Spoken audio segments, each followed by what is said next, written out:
চতুর্থ সন্ধ্যা বিগত 3 সন্ধ্যা আজকে অজস্র জনতার উপস্থিতি উৎসব আয়োজক প্রতিষ্ঠানের পক্ষ থেকে সমস্ত দর্শনার্থী বন্ধুকে আন্তরিক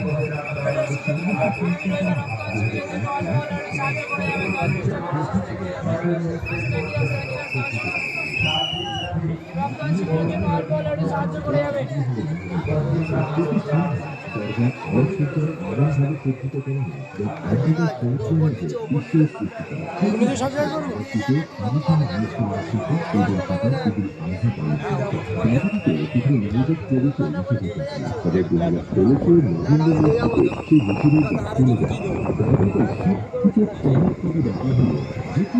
মোকাবেলা করে সমুদ্রের মাঝে থাকা সত্ত্বেও সমুদ্রের উত্তাল ঢেউ এই দরগার কোনো ক্ষতি করতে পারে না। এমনকি এক ফোঁটা পানিও দরগার মধ্যে প্রবেশ করে না। 1949 সালে যে তুফানে মুম্বাইয়ের অনেক বেশি ক্ষতি হয়েছে সেটাও দরগার উপর আঘাত করে না।